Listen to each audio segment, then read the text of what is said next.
Healthy ya. Kemarin sebenarnya tanggal 10 sih, tapi karena kita baru ketemu hari ini, jadi ya udahlah saya ucapin sekarang ya. Jadi apa ya? Karena kemarin itu ada kasus, tahu ya teman-teman lah ya, yang anak UGM itu. Mas Indra tuh deketnya siapa lagi? Apa Mas Wabudi? Satu ruangan. Enggak, Bu, sama Syahid Semparian. Oke. Jadi waktu tanggal 10 Oktober berarti kan kemarin kita siapa ini? Memperingati Hari Kesehatan Mental Dunia ya. Jadi teman-teman nih yang saya di rumah, di sekolah, di kampus itu seenggaknya punya satu orang teman ya yang menjadi ya semacam dalam tanda petik pelampiasan kalau misalnya lagi sebel lagi apa gitu ya. Ini teman-teman tidak di-keep sendiri gitu kan. Dan biasanya dimulai dari situ. Nah, tapi memang beda-beda sih orang. Tapi saya harap sih teman-teman tetap sehat semuanya, mentally, physically, karena memang sekarang kayaknya anak-anak sekarang tuh gampang banget terkena ininya mentally attack gitu ya, terkena mentalnya. Jadi saya harap teman-teman sehat secara fisik maupun secara mentalnya sehingga nanti bisa bekerja dengan baik gitu ya, kemudian menjadi lulusan dari D4 akuntansi yang punya representasi yang bagus dari UNY. Oke, teman-teman ya, kemarin kan kita sudah bahas kalau kita lihat di laporan posisi keuangan tuh, laporan posisi keuangan itu kan di ekuitas itu ada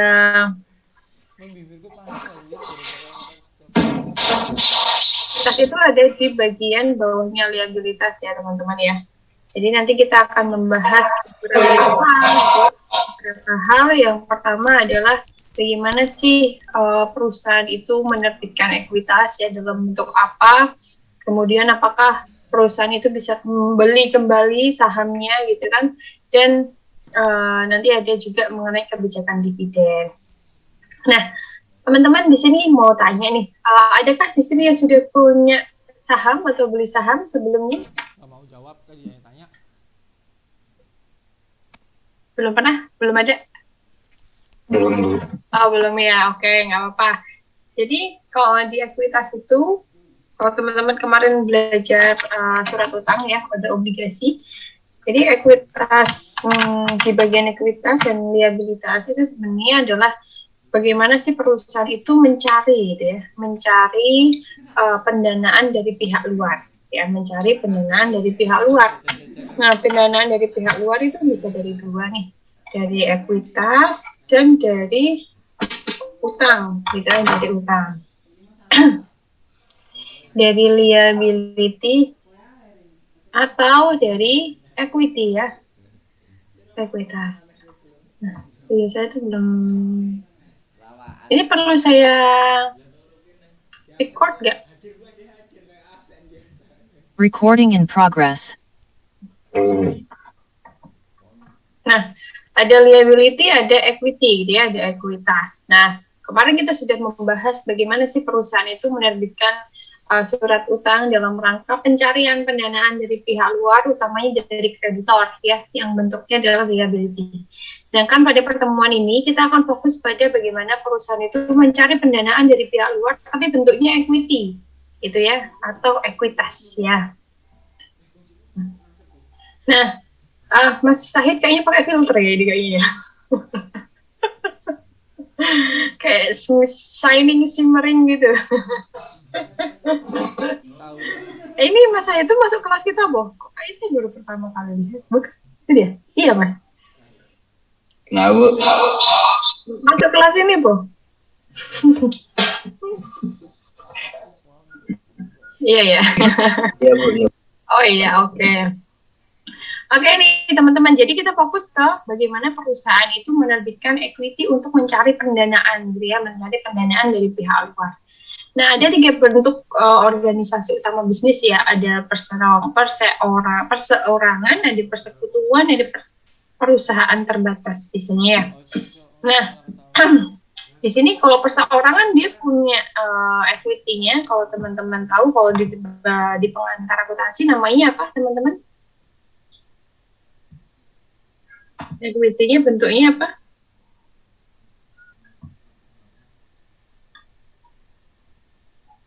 Modal ya, modal biasa aja ya, modal sendiri atau ya modal tapi bukan bentuk saham gitu ya. Persekutuan sama, mau bentuknya adalah modal. Sedangkan kalau perusahaan, ya perusahaan yang bentuknya terbatas, itu equity-nya bisa dalam bentuk saham ya.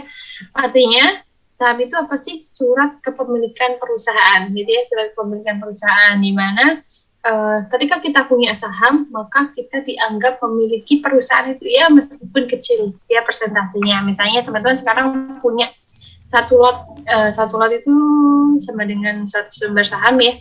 100 lembar sahamnya BRI misalnya. Harga satu lembarnya itu 4.440 gitu ya.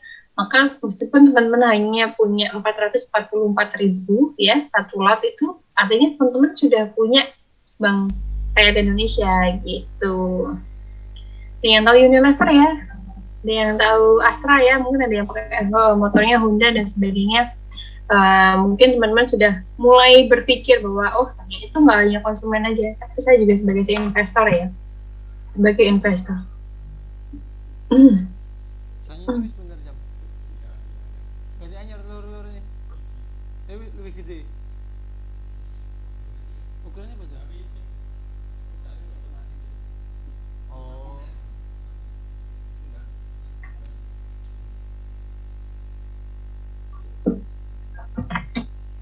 Kemudian ekuitas itu ya, atau kalau teman-teman bisa sebut dengan modal ya, ekuitas itu sering disubklasifikasikan pada laporan posisi keuangan ya ke dalam beberapa kategori berikut. Jadi bisa banyak ya. Kalau di breakdown itu, kalau kita melihat equity itu ada share capital, itu apa? Modal.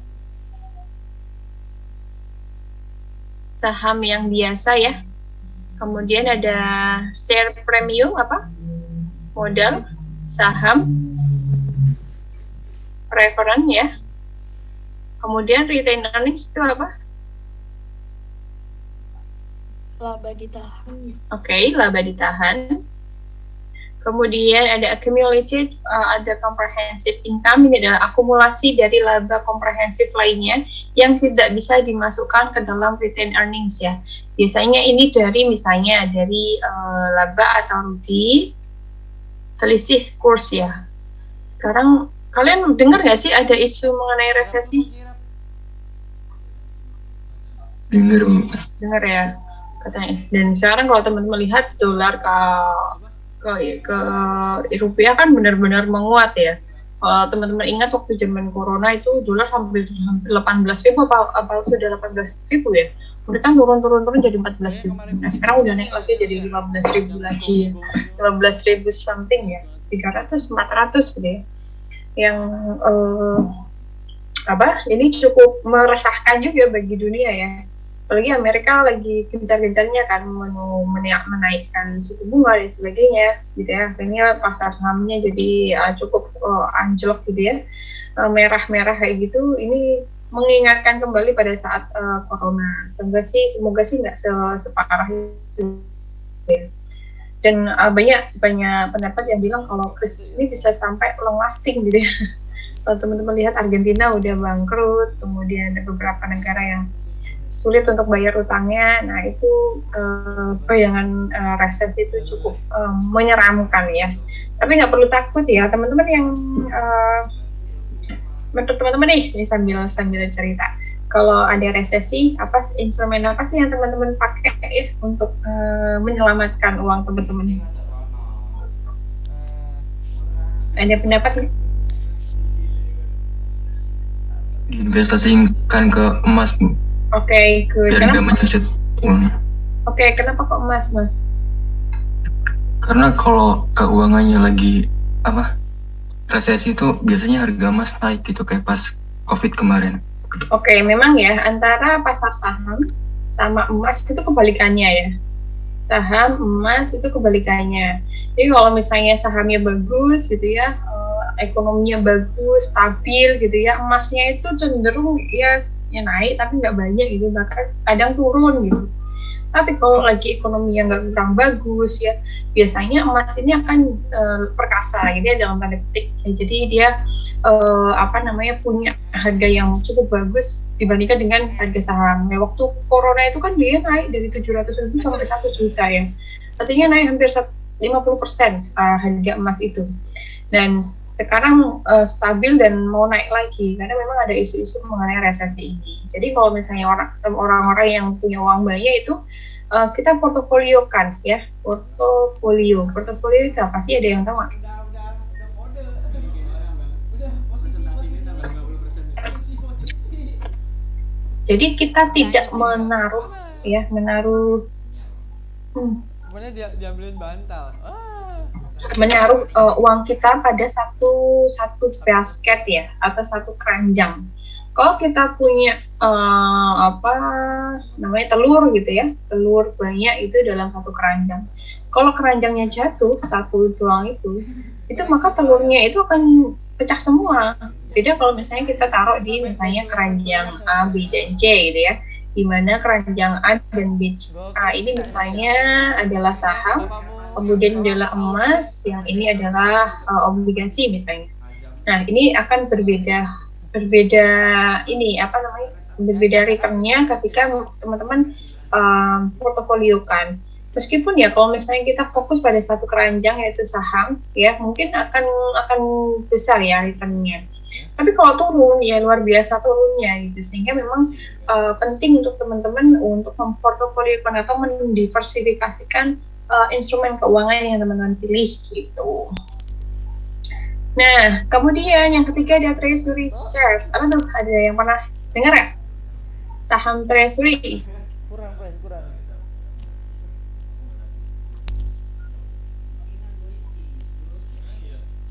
Pakai Bluetooth kan?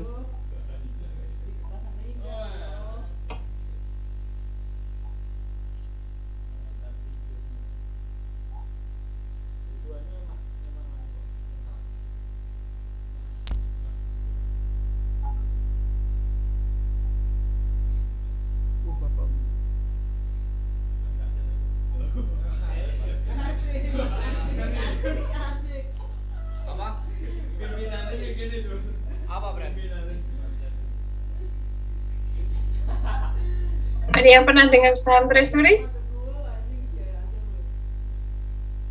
Belum? Ya udah, nanti kita bahas ya.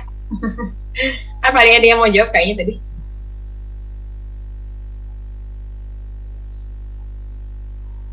Ini ada semacam kata kunci ya, yaitu buyback. Nanti kita akan bahas ya, buyback saham treasury itu maksudnya apa. Kemudian yang terakhir adalah controlling interest atau minorities interest ya. Kalau misalnya ini teman-teman kalau lihat BRI itu punya, misalnya BRI itu punya banyak anak perusahaan ya. Contohnya ada Agro ya, kemudian ada PNM, ada Pegadaian, bla bla bla gitu ya.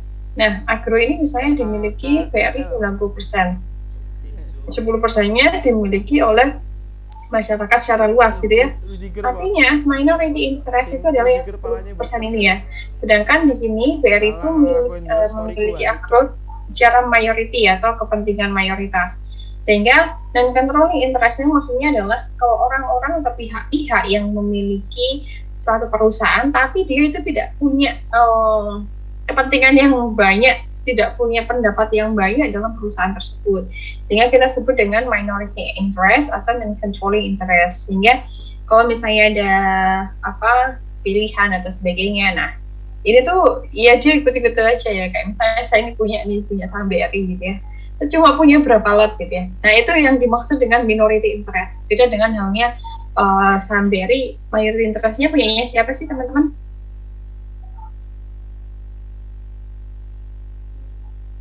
BRI itu punyanya siapa? Mayoritinya? Negara. Oke, negara ya. Jadi punyanya RI ya, punyanya Republik Indonesia. Jadi memang punyanya minimal 50%, punyanya pemerintah. Oke, sekarang kita bandingin ya antara saham biasa dan saham preference ya. Saham biasa itu iya memang punya dividen ya, tapi dibagi setelah pembagian saham setelah pembagian dividen preference ya. Setelah dividen preference. Kemudian tapi di dalam saham biasa kita punya voting right ya. Meskipun kalau misalnya tadi saya kembali lagi ke non-controlling interest, kalau kita hanya sedikit kepemilikannya ya, let's say 0,001%, ya kita nggak ada voting right yang signifikan pengaruhnya. Sedangkan kalau yang saham preference itu sama sekali tidak memiliki hak voting ya, tidak memiliki hak voting. Kemudian ada likuidasi ya. Likuidasi maksudnya apa ya? Kalau misalnya perusahaan itu bangkrut gitu ya, yang pertama kali dibayarkan siapa?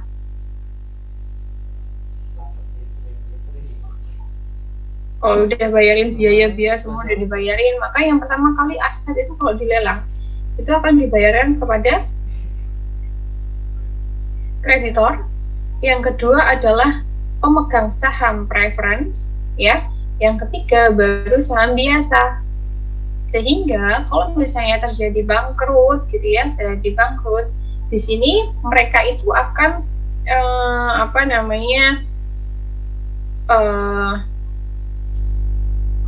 menanggung gitu ya, menanggung kerugian kalau misalnya ternyata asetnya nggak cukup untuk membayarnya.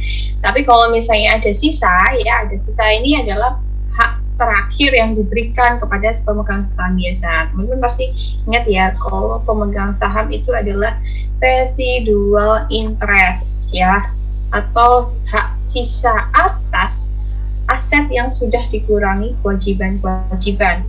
Therefore ya, saham biasa ini, pemegang saham biasa adalah paling terakhir ya, pemegang hak paling terakhir di perusahaan. Oke, ada pertanyaan nggak? Mungkin belum, Bu. Oke, lanjut ya.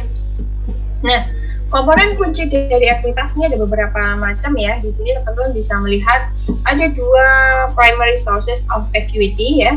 Yang pertama adalah contributed capital atau modal yang dikontribusikan. Artinya memang dari pihak luar gitu ya, beli saham kita untuk memiliki perusahaan ya. Itu contributed capital itu bisa dari mana? Dari ordinary shares, kemudian dari preference shares ya. Tadi ya kita sudah bahas ya, saham biasa dan saham preference. Sedangkan yang kedua ya, ini yang pertama contributed capital, yang kedua adalah dari retained earnings. Retained earnings itu kalau kita tarik mundur ya, ini berasal dari mana sih?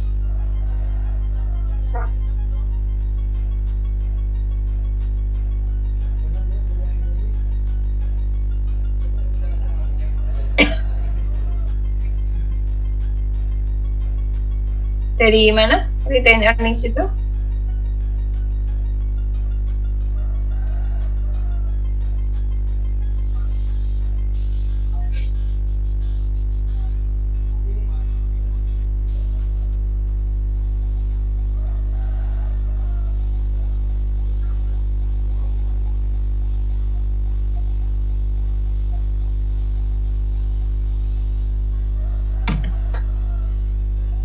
Mas Gilang ada nggak?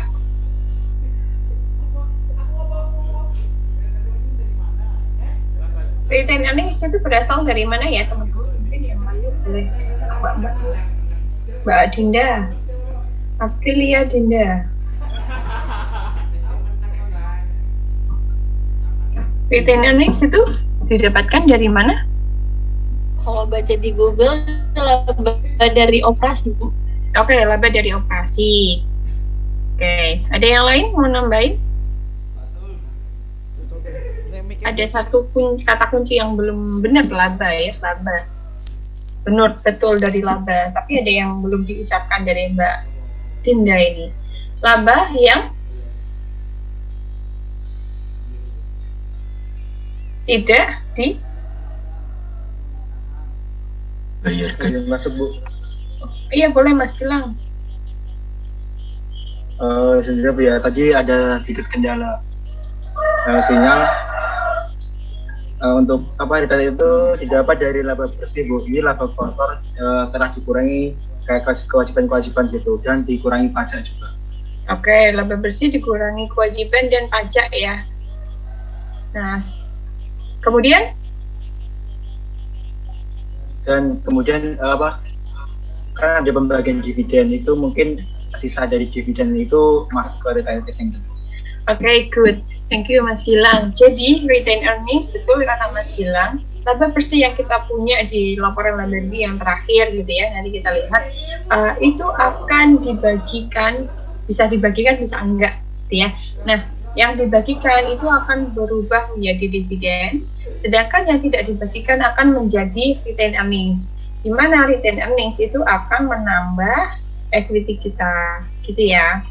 Nah, retained earnings itu gunanya untuk apa? Biasanya untuk ekspansi perusahaan, ya. Kemudian untuk jaga-jaga kalau misalnya ada likuidasi ya, kalau misalnya dibubarkan, gitu ya. Jadi memang cadangan yang digunakan, yang dimiliki oleh perusahaan itu bentuknya adalah retained earnings. Nah, setelah kita punya dua contributed capital tambah retained earnings, ada satu bagian yang teman-teman mungkin baru dengar ini ya, yaitu namanya saham treasury. Saham treasury ini kalau misalnya modal itu kan saldo normalnya di mana nih teman-teman? Saldo normal apa? Kredit. Oke, kredit. Nah, kalau saham treasury itu debit ya. Ini debit. Kenapa debit? Karena sifatnya adalah, nanti kita akan bahas ya, saham treasury itu adalah saham yang diupayakan untuk dibeli kembali oleh perusahaan. Jadi udah dijual gitu ya, udah diterbitkan, dia ambil lagi sahamnya gitu ya. Jadi di buyback gitu ya, dibeli kembali oleh perusahaan dalam bentuk saham treasury, sehingga saham yang beredar di pasaran itu akan berkurang karena apa? Kita ada saham treasury tadi. Kemudian teman-teman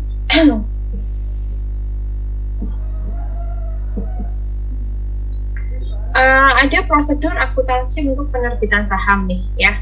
Jadi ada beberapa hal yang perlu teman-teman ketahui ya. Ada beberapa masalah akuntansi yang terlibat dalam penerbitan saham. Yang pertama, sahamnya pakai nilai nominal. Yang kedua, sahamnya tanpa nilai nominal. Yang ketiga, sahamnya diterbitkan dengan kombinasi efek lainnya, misalnya gabungan sama obligasi. Kemudian sahamnya diterbitkan dalam transaksi non tunai, artinya misalnya dia ada pertukaran gitu ya, pertukaran dia mau beli saham kita tapi nggak pakai uang cash gitu ya, misalnya tukar pakai pakai aset ya, aset gitu. Jadi pakainya non tunai. Dan yang kelima adalah bagaimana kita mengakui ya biaya menerbitkan saham. Sampai sini ada pertanyaan? Belum ada Bu. Oke. Nah, yang pertama ya, kita akan bahas bagaimana sih prosedur akuntansi untuk penerbitan saham ya. Penerbitan saham itu kalau teman-teman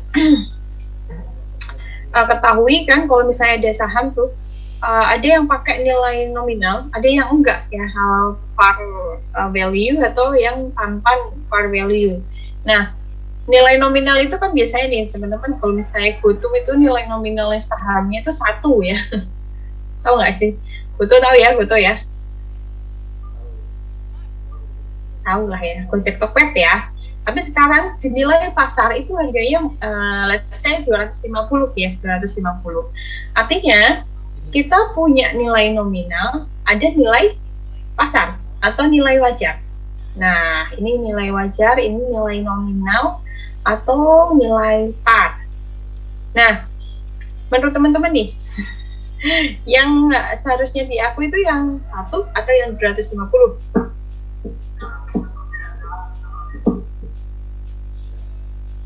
$250 Bu. Oke, 250 ya. Karena apa? Ini adalah nilai yang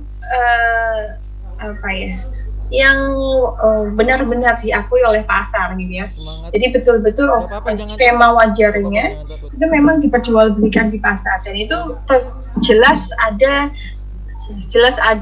informasinya melalui bursa saham. Nah, nilai nominal yang rendah membantu perusahaan menghindari kewajiban kontingensi. Baik. Jadi teman-teman di sini Gabung ya? bisa melihat bahwa perusahaan memelihara akun untuk saham preferensi, saham biasa, dan share premium ya, ampun ini bahasa Indonesianya. Premium saham ya. Jadi teman-teman kalau misalnya lihat ada equity gitu ya, pernah dengar ada Agio nggak? Jadi Agio saham, ada Disagio. Kalau zaman dulu kita sebut dengan Disagio saham ya. Atau ini adalah premium, dan ini adalah diskonto ya. Nah, kalau si GoTo ini nilai nominalnya adalah Rp1 ya, sedangkan nilai wajarnya di pasar 250, maka ada selisih berapa teman-teman?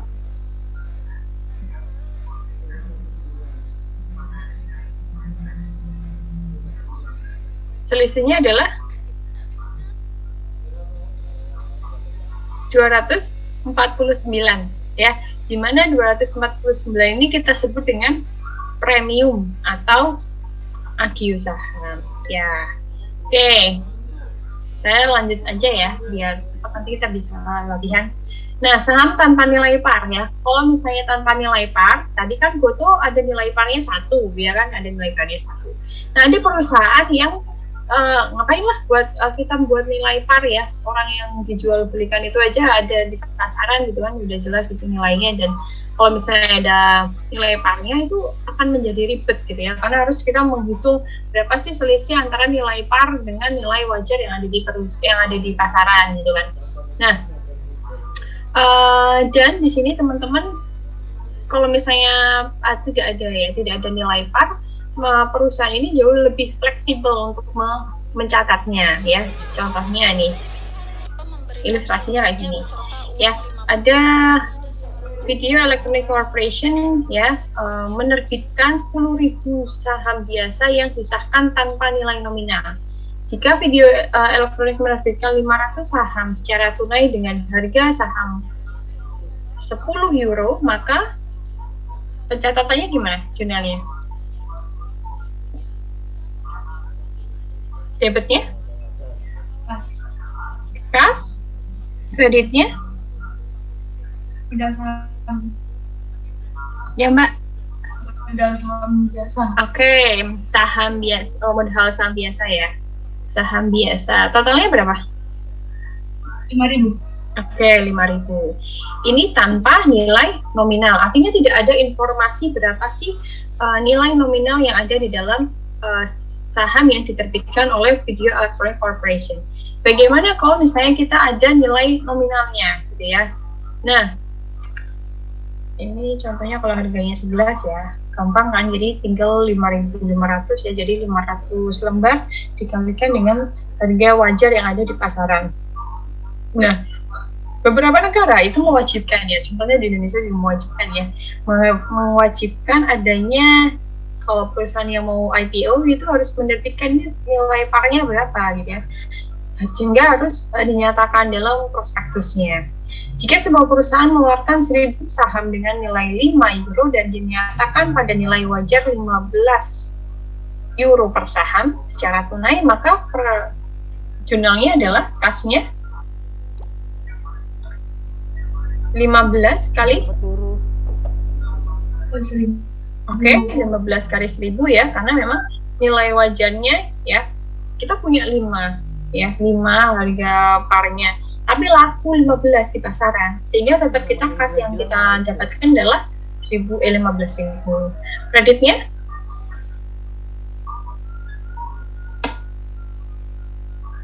Kreditnya adalah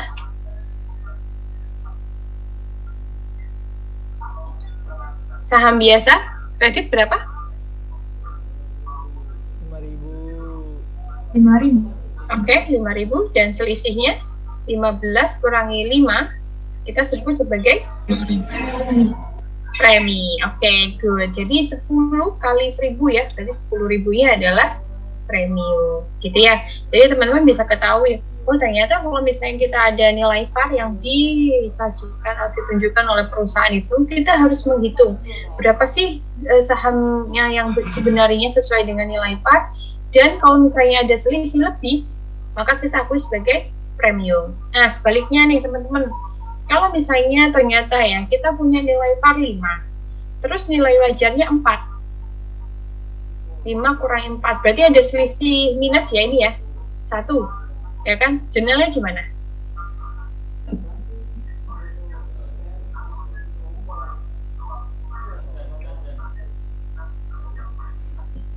Jurnalnya? Debitnya?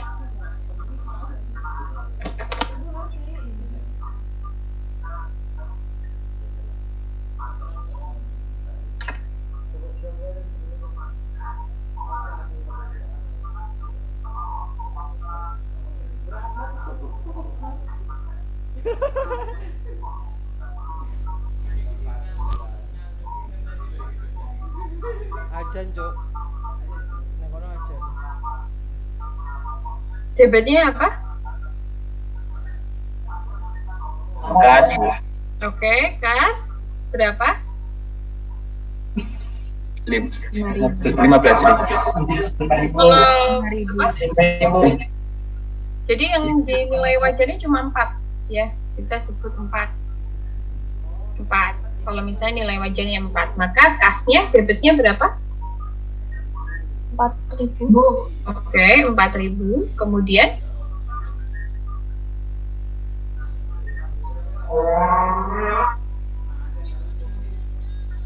Saham biasa. saham biasanya kredit berapa? 3.000. Berapa? 3.000 kan sih, Bu? Kan tetap 5.000. Nah, yang 1.000 apa? Diskon tuh. Iya, Oh, diskon ya. Ini ada diskon. Jadi 1.000. Ini kalau nilai wajarnya di bawah nilai par, ya. Oke. Sekarang coba teman-teman kerjakan ya.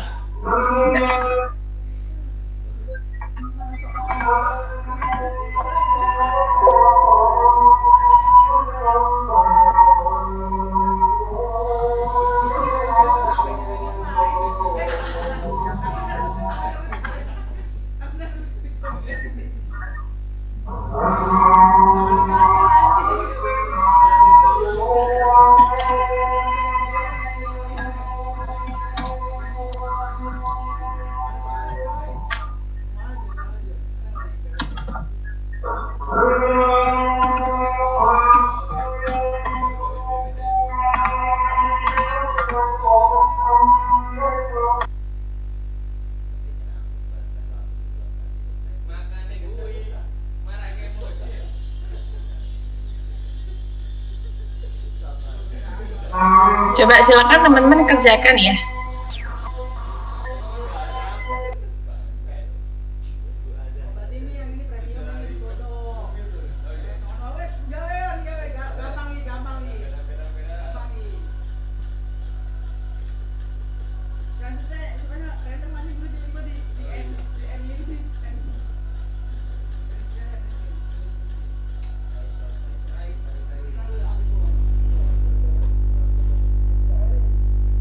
Sadel nanti bisa deh.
Teman-teman, nanti untuk latihan-latihan soal ini silakan teman-teman kerjakan ya. Kemudian nanti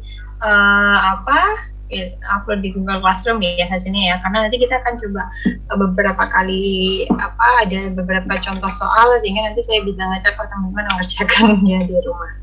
Sudah selesai ya ini?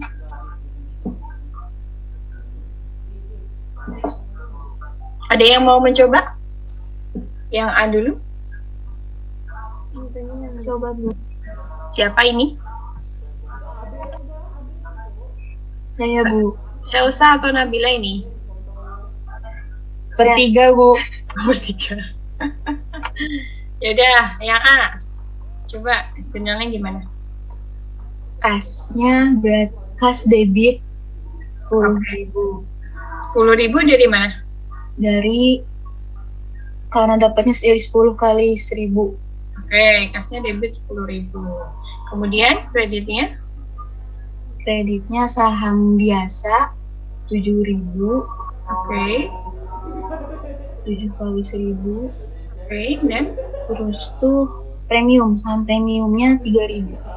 Oke, premi saham aja ya kita sebutnya ya. Kalau ini premium share capital gitu. Oke, thank you Mbak Selsa dan Nabila. Betul ya? Sekarang yang B, ada yang mau coba? Saya Bu. Oke, Mas Harfian. Untuk debitnya kasnya 5.000. 5.000 itu dari nilai wajar dikali 1.000. 5 dikali 1.000. Oke, good. Kemudian, Untuk selanjutnya diskonto sebesar 2.000. diskonto saham ya, Iya. 2.000. Kreditnya adalah? Saham biasa sebesar 7.000. Oke, good. Thank you Mas Harfian dan Mbak Salsa. Betul ya teman-teman. Jadi teman-teman ini kalian harus lihat ya, kira-kira nilai parnya berapa, kemudian bandingkan dengan nilai wajar yang di pasaran berapa, kemudian kalau misalnya ada selisih lebih kita sebut dengan premi, sedangkan kalau selisihnya kurang itu disebut dengan diskonto. Gitu ya. Ada pertanyaan nggak? Penerbitan saham. Buset dah Bu, dari tadi aja di Butrabas aja itu. Enggak ya? Gampang lah, KM pasti dapat A semua. Gampang soalnya. Oke, nih teman-teman. Jadi bagaimana kalau misalnya penerbitan saham itu gabungan, ya? Gabungan dengan sekuritas lain atau misalnya sahamnya itu antara saham biasa dan saham preferred itu dijadikan satu. Kalian ada yang pernah beli sop-sopan nggak? Ada yang suka masak sop nggak sih? Sop itu ada apa aja isinya sih? Ada ayam, Ada wortel gitu ya. Ada Kenapa? apa Mas Rinda? ada kuah. Ada kentang misalnya ya, ada buncis, ada daun bawang gitu kan. Micin Bu. Micin. Jangan lupa micinnya Bu. Jangan lupa bumbu instannya ya Bu. Nah biasanya tuh teman-teman kalau di pasaran tuh ada 2 jenis ya teman-teman. Ada yang dijadikan satu, ini dan masuk semua satu. Jadi ini namanya kita sebut dengan sop-sopan gitu ya. Ada yang pisah-pisah ya teman-teman, beli wortel sendiri, buncis sendiri, kentang sendiri, daun bawang sendiri gitu ya. Biasanya lebih mahal yang beli sendiri-sendiri atau kita beli satu paket? Yang sendiri-sendiri. Iya, beli yang lebih mahal sendiri-sendiri. Nah, ini analoginya seperti itu. Jadi kalau misalnya kita ada perusahaan yang menjual atau nerbitin saham ya, sahamnya itu gabung antara saham biasa sama saham preferred gitu ya. Lakunya jadi satu ya. Kayak paket gitu ya. Paket kalau teman-teman beli misalnya minum sama ayam gitu ya. Ayam sama nasi ya di McD atau KFC gitu. Itu akan jatuhnya lebih murah dibandingkan kalau misalnya teman beli ayam sendiri, nasi sendiri, sama minumnya sendiri gitu. Itu jauh lebih mahal. Nah, kenapa Mas Rinda? Nah, di sini teman-teman kan kita nggak bisa nih, misalnya ada wortel, ada buncis, ada kentang, daun bawang jadiin satu, jadiin sop-sopan gitu kan. Kita nggak bisa debetnya itu campuran gitu ya, campuran sop-sopan, debet itu nggak bisa. Jadi kita harus tetap debetnya wortelnya berapa, buncisnya berapa, kentangnya berapa, ya. Baru kita bisa akui itu. Jadi kita harus menghitung berapa sih sebenarnya nilai dari wortelnya, buncisnya, kentangnya, daun bawangnya dalam satu sop-sopan itu. Jadi kita perlu menghitung gitu ya, menghitung sebenarnya nilai yang kita jual di saat itu berapa. Ada dua metode yang bisa kita pakai. Yang pertama adalah metode proporsional, yang kedua adalah metode tambahan. Proportional method dan incremental method. Oke, pertama yang metode proporsional. Revenue Corporation menerbitkan 300 lembar saham biasa dengan nilai nominal 10 ya. Saham biasanya 10, nilai nominalnya ya. Dan preferensinya nilai nominalnya 50, jumlahnya 100 ya kan. Dijual lamsam. Lamsam itu paketan ya. Pokoknya gado-gado gitu lah ya. Oh, jadiin satu, $13.500. Ternyata di pasaran harga saham biasa nilai pasarnya 20 ya, dan saham preferennya nilainya 90 ya.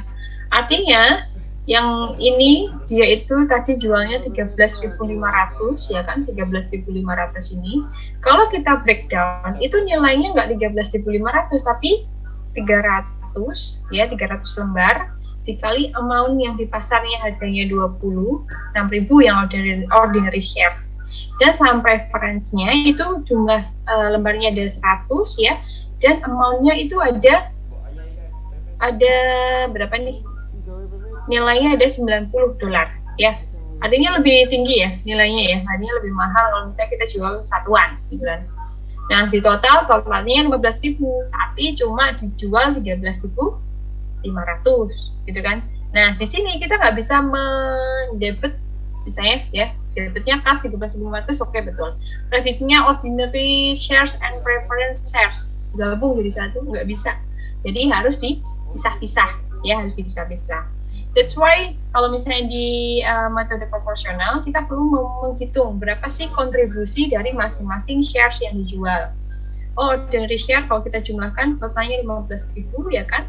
Kalau ordinary share cuma 6.000 maka proporsinya adalah 40%. Sedangkan yang preference shares atau modal preference itu saham preference itu totalnya 60% ya. Nah, karena kita ngejualnya 13.500 maka ya udah 40% dikali 60%, 40% kali 13.500 sehingga yang ordinary shares kita akui nilainya adalah 5.400, sedangkan yang preference shares ya itu nilainya adalah 8.100, dicari dari 60% proporsinya ini dikali dengan 13.500 sehingga kita dapat 8.100. Paham ya? Nanti kita coba latihan ya. Gimana jurnalnya Bu? Ya, jurnalnya maka cashnya dapat 13.500, kemudian shares capitalnya ini dari nilai ya, nilai saham preferen yang nilai parnya ya 50 kali 100 lembar 5.000. Kemudian ada preminya dari mana Bu? Kan kita tadi 8.100 ya. 8.100 maka preminya adalah dari 8.100 dikurangi dengan 5.000 ya, maka premi dari saham preferennya adalah 3.100. Begitu juga dengan ordinary, karena tadi kita hitung totalnya 5.400, maka karena nilai parenya adalah 3.000 maka preminya adalah nilainya 2.400, sisanya aja gitu. Itu adalah proporsional ya teman-teman. Nah, bagaimana kalau metodenya itu tambahan atau incremental tadi? Ya, incremental itu artinya kalau misalnya salah satu dari sahamnya itu tidak punya nilai pasar, ya, tidak memiliki nilai pasar. Bagaimana Bu caranya? Ini lebih gampang lagi ya. Jadi teman-teman nggak perlu nyari proporsinya. Contohnya, di sini menerbitkan 300 lembar saham biasa dengan nilai 10 sama ya. 100 lembar saham preference nilainya 50 ya. Artinya sama totalnya nilai ini 3.000 tambah 5.000 8.000 ya. Nah, dijual lamsam 13.500. Nah, yang kita ketahui itu hanya nilai wajar saham biasa ya, nilainya 20. Ya, nilainya 20, maka teman-teman tinggal ya mencari selisihnya saja. Jadi, yang ordinary shares itu nilainya 6.000. Maka punyanya si preference ya udah tinggal dikurangi aja 13.500 tadi yang kita dapatkan ya di pasaran 13.500 dikurangi dengan nilai market value dari saham biasa 6.000. Maka preferensinya diakui 7.500. Nah, jurnalnya gimana kira-kira? Kasnya berapa? 13.500. Oke, 13.500 kreditnya.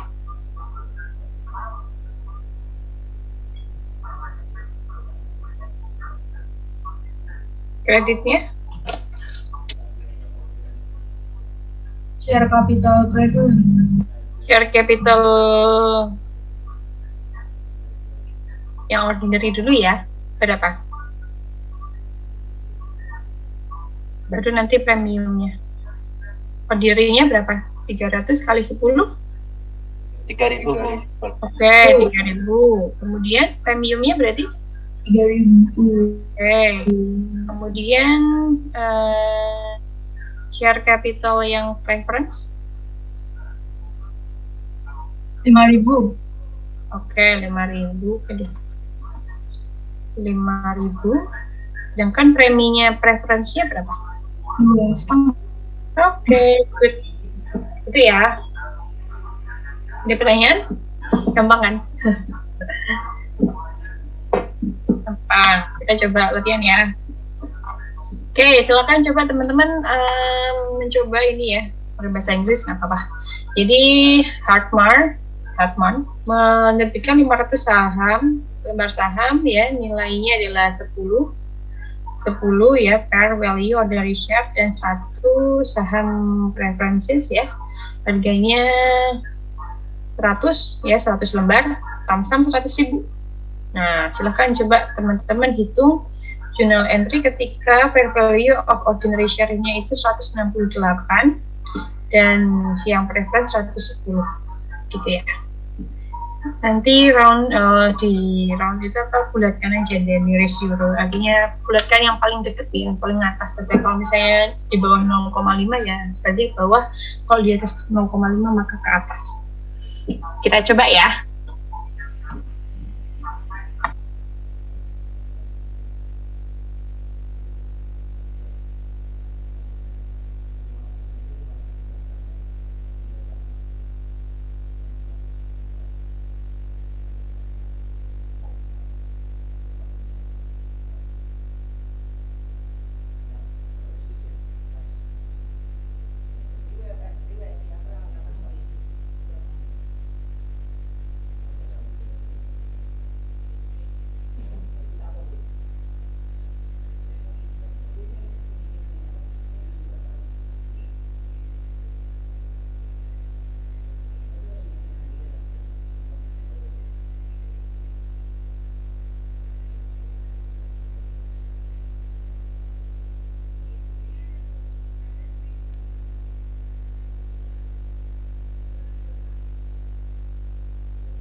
Oke Mbak. Bentar. Teman-teman share screen dulu ya, saya mau presensi dulu.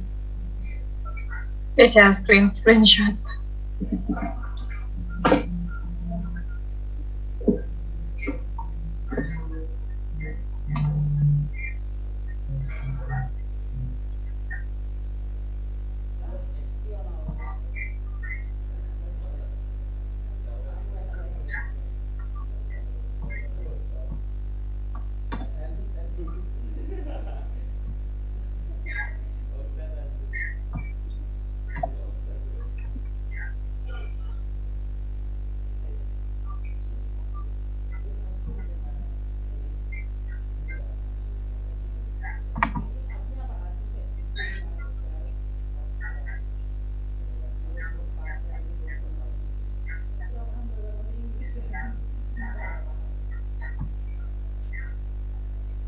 Mbak Verena di kamar mandi, Mas Ahmad Zaki.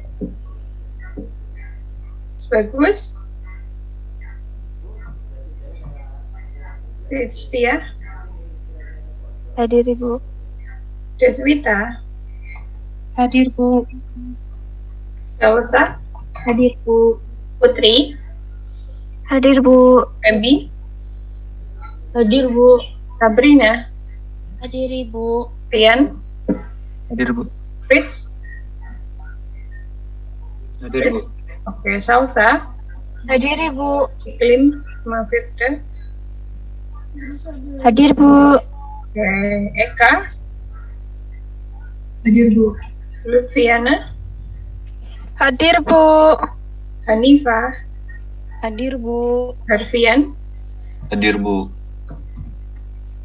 Kemudian Salsabila Mutia. Hadir Bu. Fenty. Hadir Bu. Nurmalita. Hadir Bu. Aprilia. Hadir Bu. Tri Utama Mahardika. Hadir Bu. Sherin. Hadir Bu. Cika. Hadir Bu. Rai. Hadir Bu. Budi. Hadir Bu. Naziatun. Hadir Bu. Rahma. Hadir Bu. Indra Gilang. Hadir Bu. DMY. Hadir Bu. Edistia. Hadir Ibu. Salma. Hadir Ibu. Bunanti. Hadir Ibu. Nabila. Hadir Ibu. Novanda. Hadir Bu. Zidan. Hadir Bu. Raniatu. Hadir Bu. Pilar. Hadir Bu. Ma'ruf. Hadir Bu. Esther. Hadir Bu. Rizal. Hadir Bu. Ian Eka. Hadir Bu. Armilana. Hadir Bu. Aldafa. Hadir Bu. Rafiq. Hadir Bu. Azam. Hadir Bu. Ya. Indra. Hadir Bu. Syahid. Hadir Bu. Ayudia. Hadir Bu. Rinda. Hadir Bu. Elsa. Hadir Ibu. Dina. Hadir Ibu. Husnia. Hadir Bu. Zain. Batal. Zain kan? Hindi benar ya pakai.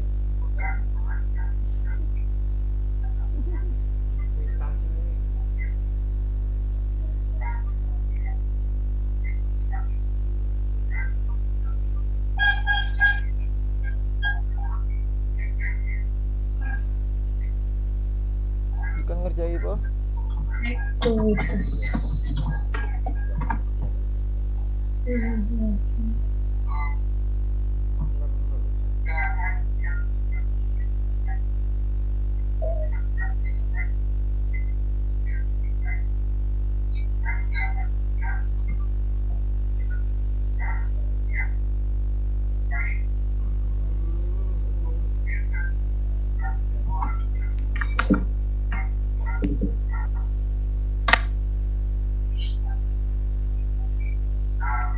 Oke, ada yang mau coba? Yang A?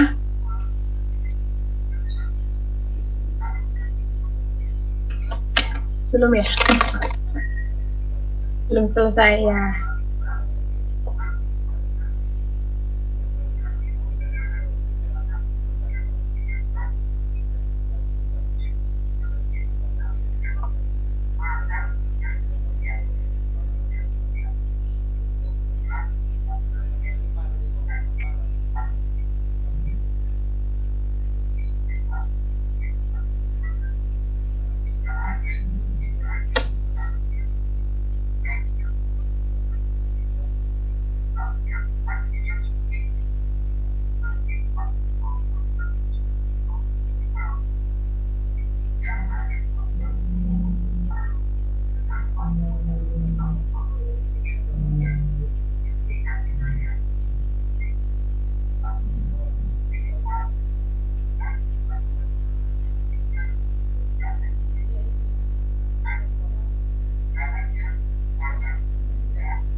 Saya izin ke kamar mandi dulu ya.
Yuk, ada yang mau coba?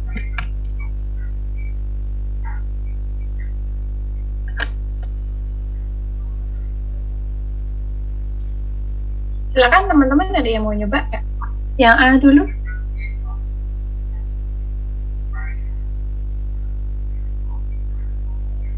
Mbak Salma mungkin, Salma Nur Azizah.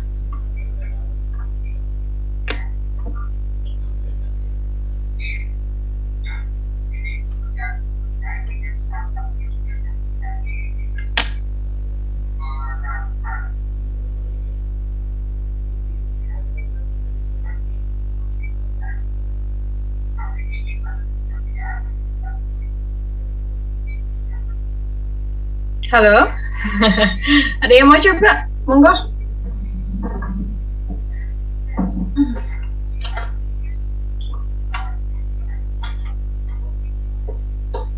Saya Bu mau nyoba. Boleh, Mbak Eka. Yang A dulu ya. Iya. Channelnya gimana? Hitung dulu deh preferensinya sama apa saham biasa ini proporsinya berapa ya? Yang biasa dulu. Proporsinya berapa? 84.000. Dihitung dari? Yang 500 kali 168. Oke, 500 kali 168 sama dengan berapa? 84.000. 84.000. Kemudian yang preference Itu 100 dikali 210. oke, 210. Jadi totalnya 21.000. 21.000. Aduh, Iya. 21.000 sehingga totalnya adalah 15.000 ya. 15.000 15. Iya, udah ngantuk ini. Oke, sehingga biasa untuk proporsinya berapa persen? 80%. 80%. Sedangkan yang preference 20%. oke, 20%. Terjual laku 100.000 ya? Iya. Iya, 84 bagi 105 itu 80% ya? Bentar ya Mbak. 84 bagi 105. Oh iya betul. Sehingga biasa kita akui sebanyak 100.000 dikali 80%. oke, berarti 80.000 ya. Sehingga yang preference adalah 20.000. 20.000. Jurnalnya Pas 100.000. 100.000. Kemudian Kapital ordinary-nya 5.000. 500 kali 10 ya? 500 kali, iya. Ya, 5.000 ya itu ya. Oke, 5.000.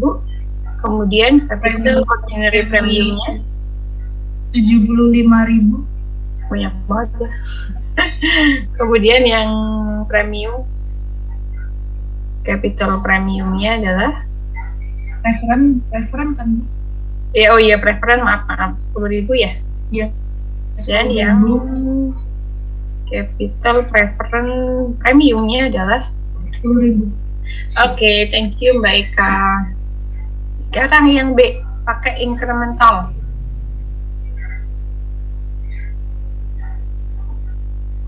Ada yang mau coba?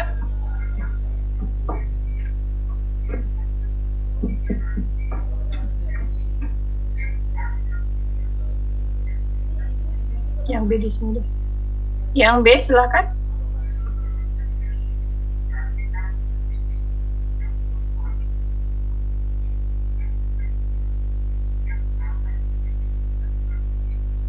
Ada yang mau share resen, silakan.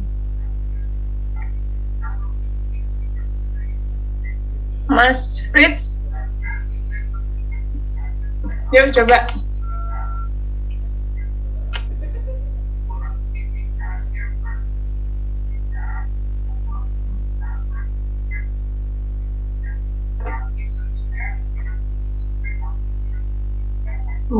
Nggak mau, Mas Fritz? Mas Azam ada?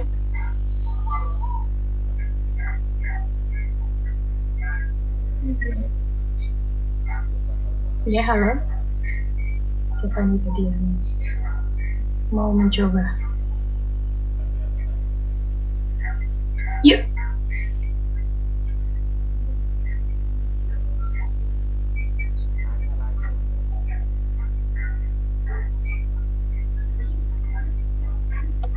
Oke, Mas Fit sudah on cam, on mic nih.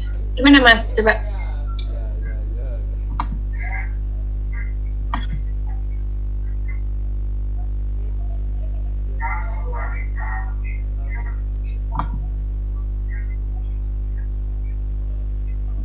Yuk.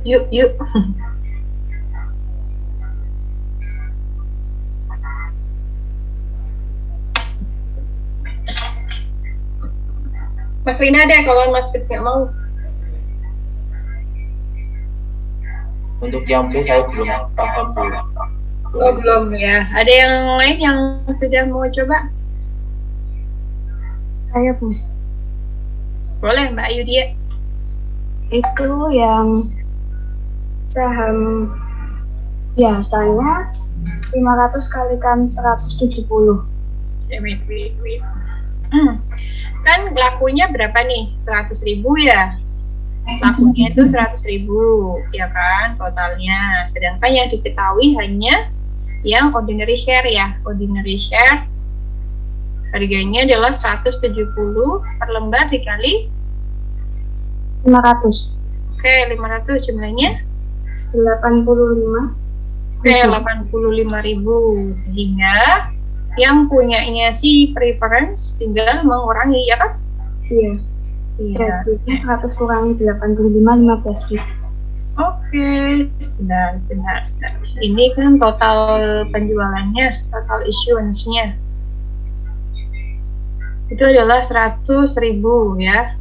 Sehingga yaudah dikurangin aja. Jadi preference shares-nya nilainya adalah 15.000 ya kan? Nah, sekarang kita jurnal. Kasnya berapa Mbak? Kasnya 100.000. Oke, 100.000. Kreditnya yang share capital preference itu 10.000. Capital preference-nya 10.000. Kemudian yang share premium capital preference-nya 5.000. Premium preference-nya ya, share capital premium preference. Ini 5.000. Oke, kemudian Ya, capital ordinary-nya 5.000. capital ordinary-nya 5.000 dan Terus yang share premium ordinary-nya 80.000. oke. Aduh, kok subtitle bareng 80. Ya, bentar. Ini gimana caranya kok tiba-tiba ada subtitle ya? Ini kepencet apa ya? Ada yang tahu nggak?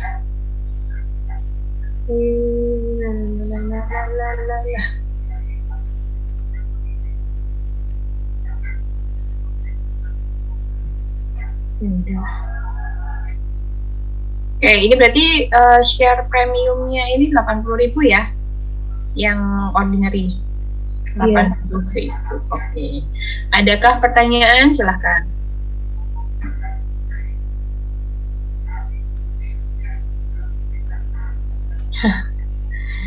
Ini subtitlenya gimana cara ngilanginnya ya? Ada yang tahu nggak? Kalau di HP saya bisa, di sini kok begitu. Halo.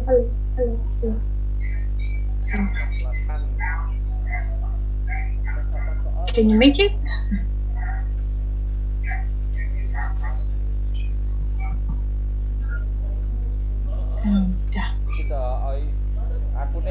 Oke, ada pertanyaan nggak? Jadi tadi kita udah belajar ya bagaimana teman-teman menghitung kalau misalnya penerbitan saham tunai aja ya.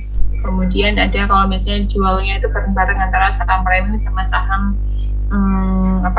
saham biasa pelodongan gitu. teman-teman udah bisa menghitung secara proporsional maupun secara incremental.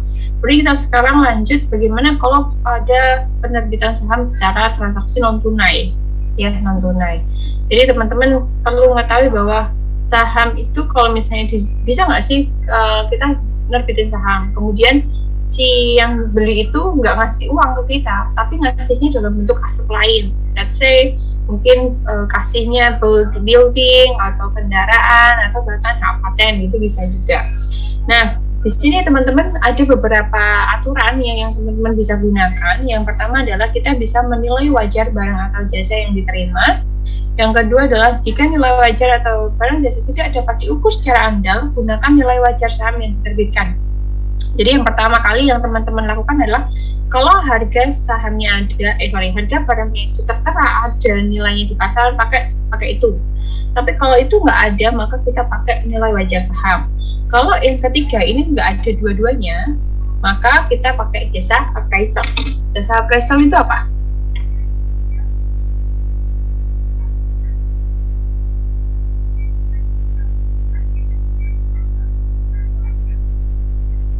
Jasa appraisal adalah jasa penilai aset ya.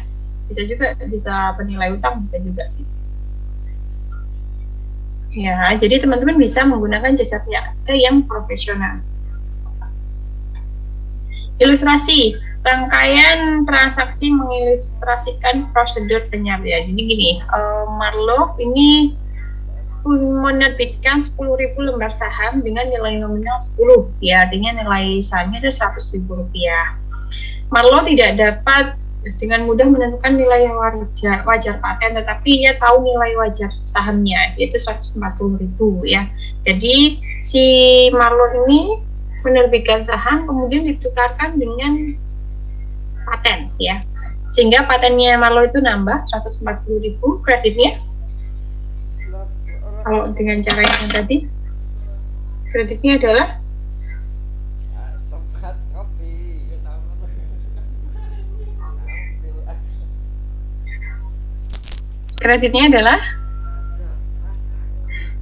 Biasa. Oke, saham biasa Mbak Eka nilainya berapa? 100.000. Oke, dan yang saham premiumnya 40.000 ya. Oke, thank you Mbak Eka. Kemudian yang kedua, yang ini yang malah yang diketahui adalah nilai wajar patennya, sedangkan wajar sahamnya nggak tahu. Jadi ya udah kita pakai nilai wajar paten sebagai basic atau base atau dasar untuk pencatatan jumlah saham yang kita dapatkan. Jadi patennya adalah 150.000 ya. Kemudian kreditnya adalah saham biasa 100.000 dan preminya adalah 50.000. Nah, bagaimana yang ketiga? Kalau misalnya ternyata dua-duanya nggak ada nilai wajarnya, maka si Marlow ini meng-hire suatu konsultan independen dengan nilai ternyata merekognisi bahwa nilai patennya adalah 125.000 ya. Sehingga kita bisa debit paten 125.000, kreditnya saham biasa 100.000 dan preminya adalah 25.000. Oke, kemudian kalau ada biaya penerbitan saham bagaimana Bu ya? Biaya ini macam-macam ya. Ternyata kalau misalnya kita pertama kali IPO itu banyak sekali tahap-tahapnya. Ada biaya penjaminan ya, kita bayarkan sekuritas, ada biaya akuntansi dan hukum, biaya pencetakan. Kalau sekarang sudah nggak ada ya biaya pencetakan itu. Dulu kan saham itu kan pakainya lembar gitu, bener-bener teman-teman tuh punya lembaran gitu ya, kayak deposito zaman dulu banget. Ada lembar yang kita pegang gitu ya, dan bank pegang gitu, yang menandakan bahwa kita punya deposito di bank tersebut ya. Terus sekarang udah nggak ada karena semuanya serba elektronik sekarang. Kemudian yang terakhir adalah pajak ya, pajak ketika kita menerbitkan saham. Nah, di sini bagaimana pengakuannya ketika penerbitan saham? Yang pertama harus mengurangi hasil yang diterima dari penjualan saham ya. Jadi kalau misalnya ada penjualan saham itu akan mengurangi nilai, bukan nilai, tetap sama nilainya, tapi ada biaya penerbitan saham yang akan dicatat ya, biaya penerbitan saham debit, kreditnya kas gitu ya. Jadi itu menjadi biaya perusahaan dalam rangka penerbitan saham. Nah, sekarang perolehan kembali saham atau disebut dengan saham Treasury. Iya, saham treasury ya. Saham treasury ya. Tadi saya sudah singgung di depan bahwa perusahaan itu bisa buyback sahamnya kembali ya. Jadi kalau misalnya nih tadinya kan saham yang pertama kali mereka terbitkan itu ada 1 juta lembar. 1 juta lembar gitu ya. Kemudian nerbitin lagi 200.000 ya. Jadi sekarang yang outstanding share-nya ada 1,2 juta. Nah, si perusahaan itu mau buyback lagi 200.000 lembar ini. Jadi 1 juta lembar saham ya. Ini tujuannya untuk apa sih ya? Jadi memang di sini tujuannya adalah untuk memberikan distribusi kelebihan uang tunai ya, yang efisien pada pemegang saham, yang kemudian adalah meningkatkan laba per saham dan laba atas ekuitas. Kenapa? Karena karena saham yang beredar kan berkurang ya, sehingga pembaginya itu sedikit ya.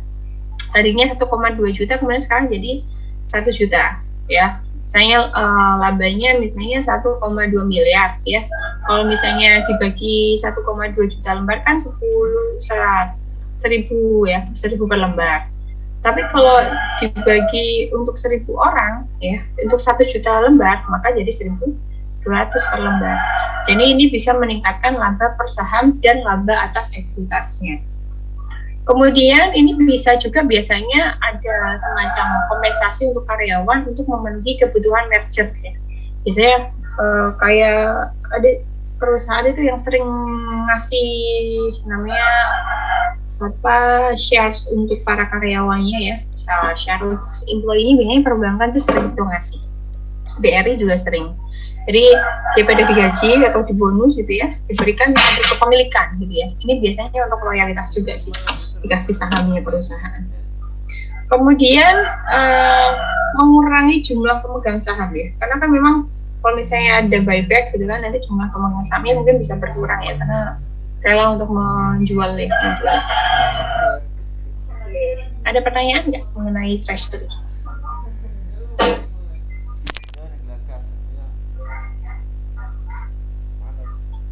Ada pertanyaan? Nggak. Ada 2 metode yang bisa kita pakai, ada metode biaya dan metode nilai par. Dan di sini teman-teman harus mengetahui bahwa saham treasury itu sifatnya debit, ya debit di ekuitas, sehingga itu sifatnya adalah mengurangi jumlah saham yang beredar di perusahaan.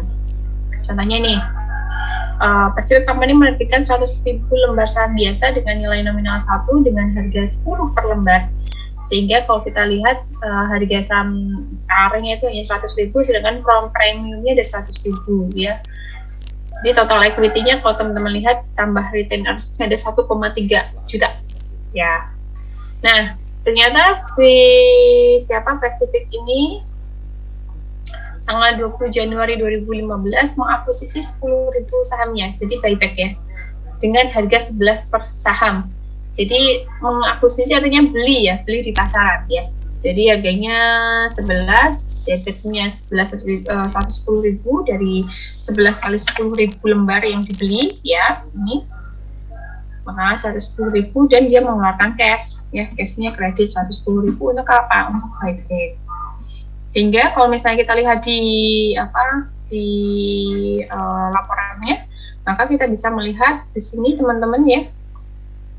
Share capitalnya ada 100.000 tetap, premiumnya 900, retaining 300 dikurangi treasury shares yang dia beli 10.000 ini dibeli. Sehingga teman-teman kalau melihat di sini ya 100.000 shares issued dan 90.000 outstanding, ini artinya apa?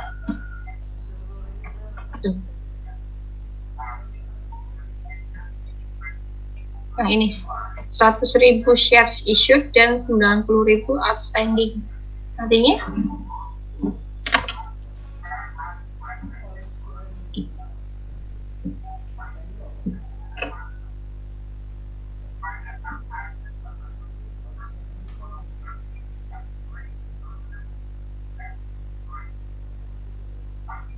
Artinya adalah Mas Gilang. Satu cuma apa Mas Gilang. Mas Ma'ruf gimana nih?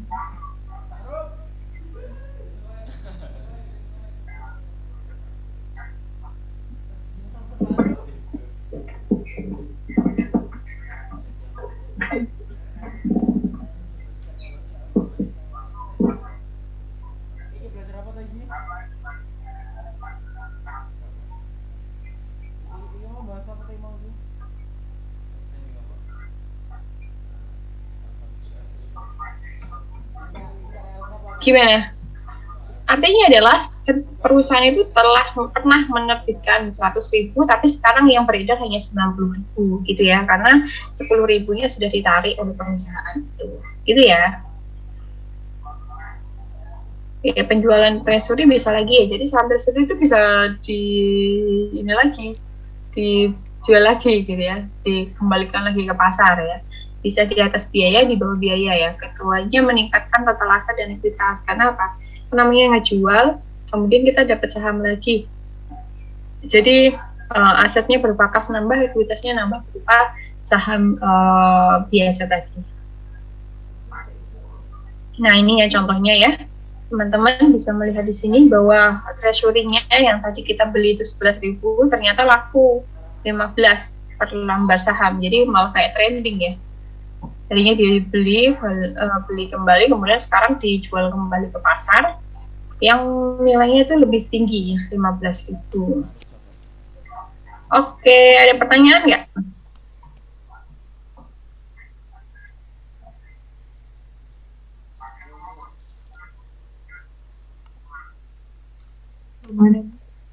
Belum, ya. Oke, itu mengenai saham treasury, kemudian saham preferensi tadi sudah kita bahas di depan.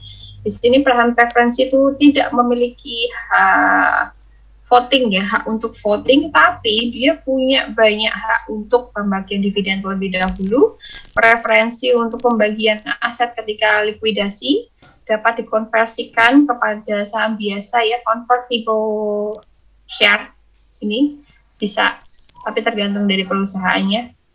Bisa menjadi convertible atau enggak, dan callable pada pilihan korporasi. Jadi bisa misalnya mau saya cairkan itu bisa callable gitu.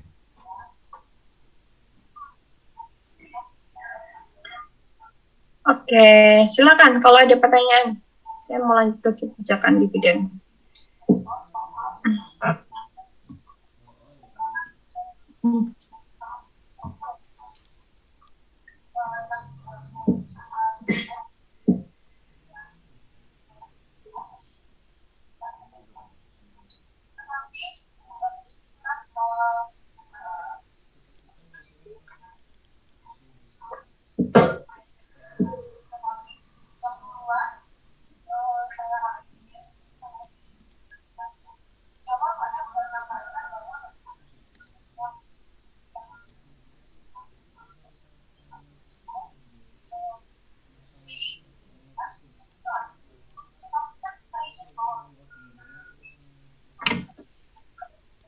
Oke, lanjut ya, kita akan bahas mengenai share split dan bagaimana kebijakan dividen ya. Jadi kalau perusahaan yang biasanya sahamnya itu udah mahal sekali, kayak kemarin yang terakhir itu ada BCA, nilai sahamnya itu sampai 40.000 gitu ya, 40.000 per lembar. Artinya kalau misalnya kita beli per lot itu ya 4 juta ya, 4 juta rupiah. Nah, kemarin BCA itu membagi ya, split menjadi 5, artinya dibagi 5 ya. Jadi sekarang kalau misalnya beli sekitar 800.000 per lembar. Apakah ini memengaruhi nilai dari saham tersebut? Enggak ya, tetap sama aja. Jadi nilai PAN-nya tidak menurunkan, tapi di sini meningkatkan jumlah saham yang beredar, karena yang tadinya misalnya 1 juta yang beredar, kemudian dibagi 5, akhirnya menjadi ini dikali 5 ya, jadi 5 juta lembar yang beredar. Jadi kalau lebih murah sih di pasaran, sehingga mungkin lebih liquid ya, jual belinya lebih enteng. Karena apa? Karena lebih murah dibandingkan kalau misalnya kita beli 4 juta per lot gitu ya. Kalau misalnya 800 itu kan masih enteng ya belinya, dibandingkan kalau beli 4 juta per lot tuh kayak aduh berat gitu ya. Kemudian di sini teman-teman, perusahaan itu memang biasanya melakukan share split kalau dirasa sudah terlalu mahal, dan biasanya kalau di pasar itu terlalu jenuh gitu ya, kok ini nggak ada penjualan pembelian gitu ya, karena memang terlalu mahal, sehingga mereka memutuskan untuk share split. Ada juga yang ini shares-nya itu malah bukan di share split, tapi dijadikan satu ya, misalnya tadinya 1 juta kemudian jadi 500.000, Artinya yang harganya 400.000 berubah jadi 40.000 berubah jadi 80.000. Jadi satu lotnya jadi 8 juta. Ini sama juga tidak menurunkan nilai par, tidak menurunkan nilai saham, gitu ya. Tapi hanya memperkecil atau mengurangi jumlah saham yang beredar. Gitu nggih. Oke, kemudian mengenai dividen ya. Tahu ya dividen ya?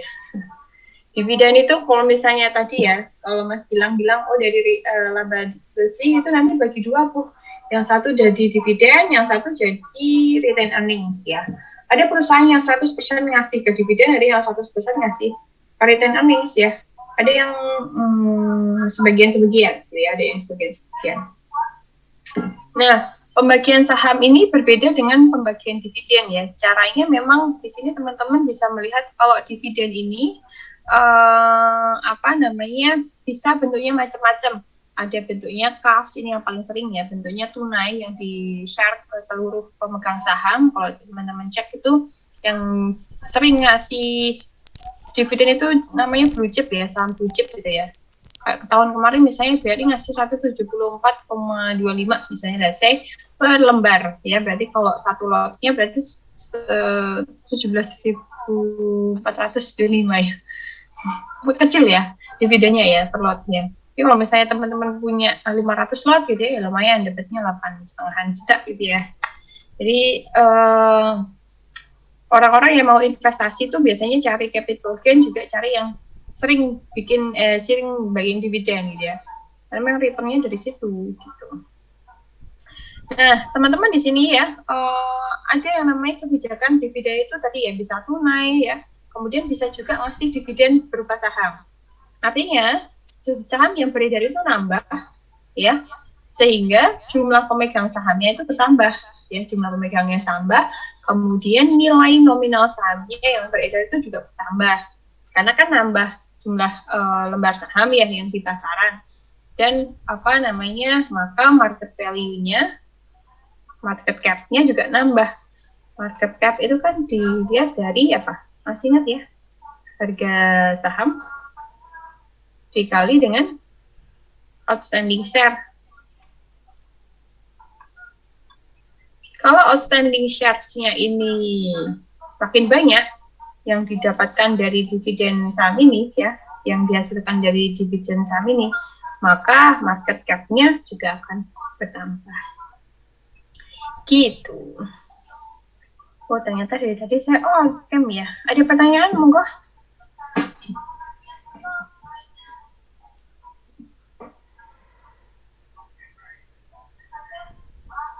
Recording stopped.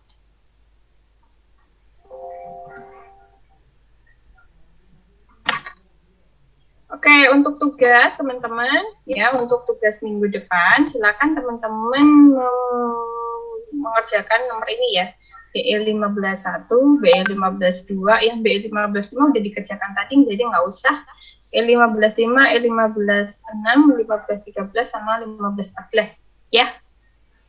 Bukunya yang mana? Bukunya yang saya share ke Mas Pambudi yang ini, yang IFRS second edition ya,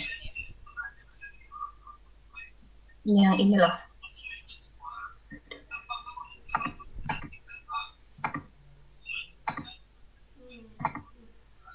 Nih ya, misalnya tadi BE berapa?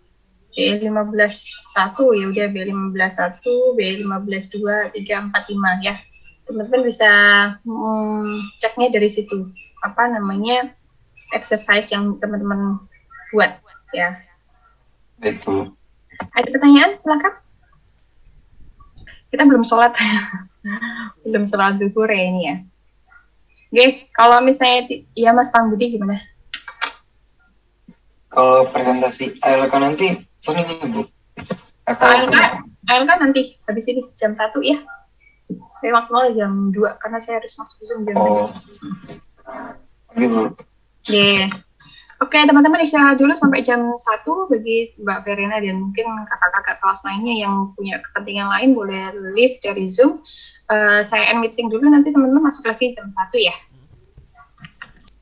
Baik, Bu. Oke, saya akhiri. Assalamualaikum warahmatullahi wabarakatuh. Waalaikumsalam.